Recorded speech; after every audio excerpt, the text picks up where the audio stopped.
सोचा है कि जिस औरत के लिए अल्लाह ने मरने के बाद भी 5 कपड़ों का पर्दा लाजिम किया, वही औरत आज जीते जी सिर्फ 2 टुकड़े कपड़ों में बाजार की जीनत बनी हुई है। हम ब्रांड्स के नाम पर, फैशन के नाम पर और मॉडर्न होने के नाम पर अपनी हया का सौदा कर रहे हैं। लेकिन याद रखना, कब्र की मिट्टी ब्रांड नहीं देखती, वो सिर्फ ये देखती है कि तुमने इस जिस्म को अल्लाह के हुक्म के मुताबिक छुपा रखा था या लोगों की नजर के लिए सजाया। अल्लाह पाक को अपनी बंदी की हया से इतनी मोहब्बत है कि इसने जनाजे के वक्त भी मर्द से ज्यादा कपड़े औरत के लिए रखे। क्यों?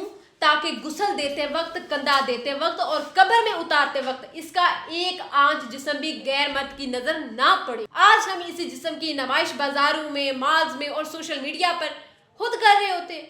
हम समझते हैं कि हम आजाद हो गए, लेकिन हकीकत में हम उस शैतान के कैदी बन गए हैं जो चाहता था कि इंसान के जिस्म से कपड़े उतर जाएं। आज हमारी बहनें और बेटियां बाल खोलकर, तंग लिबास पहनकर, खुशबुएं लगाकर जब बाजारों में निकलती हैं, तो क्या आपको वाकई लगता है कि आप अल्लाह को खुश कर रही हैं? नबी करीम सल्लल्लाहु अलैहि वसल्लम ने फरमाया था कि ऐसी औरत जन्नत की खुशबू भी नहीं पाएगी। जरा सोचिए, वो जिस्म जिसे अल्लाह ने 5 कपड़ों में छुपाकर मनु मट्टी के नीचे भेजना था, उसे हमने चंद लम्हों की वाह के लिए सड़कों पर रुसवा कर दिया है। क्या हम वाकई में भूल चुके हैं कि इसी जिस्म को कल कफन के सफेद लठे में लपेटा जाता है? हम कपड़ों के रंगों पर लड़ रहे होते हैं, डिजाइन पर हजारों खर्च कर रहे होते हैं, लेकिन कफन का कपड़ा हमेशा सफेद होता है। वो सफेद रंग हमें पैगाम देता है कि तुम्हारी सारी रंगीनियां यहीं रह जाएंगी। अगर आज हम अल्लाह के लिए अपने आप को नहीं डांपेंगे तो कल वो 5 कपड़े हमें सुकून नहीं दे पाएंगे जिसकी हमें कब्र में जरूरत होगी। मेरी शहजादियों, लौट आओ, अपनी असल की तरफ लौट आओ। ये फैशन, ये लोग, ये कमेंट्स, ये सब धोखा है। ये दुनिया एक फानी है। तुम्हारा असल लिबास तुम्हारी हया है जो तुम्हें मरने के बाद भी मोजिज रखती है। क्या तुम नहीं चाहती कि मरने के बाद तुम्हें 5 कपड़े पहनाए जाए लेकिन तुम्हारी रूह गुनाहों के बोझ से नंगी हो? नहीं, आज मेरी बहन अपने हिजाब को, अपनी चादर को अपना फहर बनाओ। अल्लाह उस औरत से बहुत प्यार करता है जो अपनी खूबसूरती को सिर्फ इसके लिए और अपने हलाल रिश्तों के लिए बचा कर रखे। आप खुद जरा गौर करें ना, अल्लाह अपने बंदे से कितनी मोहब्बत करता है कि वो औरत को मरने के बाद भी पर्दा नहीं देखना चाहता।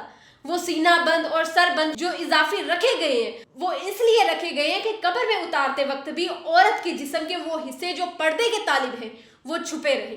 ये औरत की इस हुर्मत का निशान है जो इस्लाम ने उसे अता की है। बहुत सारे लोग कहते हैं अब तो रूह निकल गई, अब पर्दे का क्या काम? लेकिन मेरा रब फरमाता है मैंने इंसान को मुअज़्ज़िज़ पैदा किया है।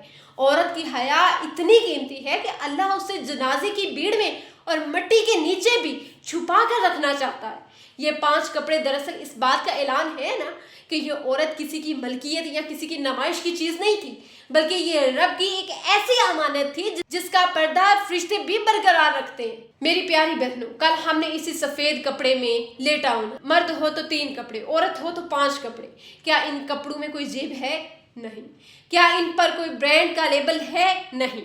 वहां सिर्फ हमारे अमाल का रंग चढ़ेगा। वो औरत जो जिंदगी भर अपने पर्दे की हिफाजत करती है, अल्लाह मरने के बाद इसे 5 कपड़ों के पर्दे में छुपा लेता है, उसे कब्र में भी सुकून मिल जाता है। आज ही तौबा इस्तगफार करें, पर्दा करें, हिजाब करें, निकाब करें।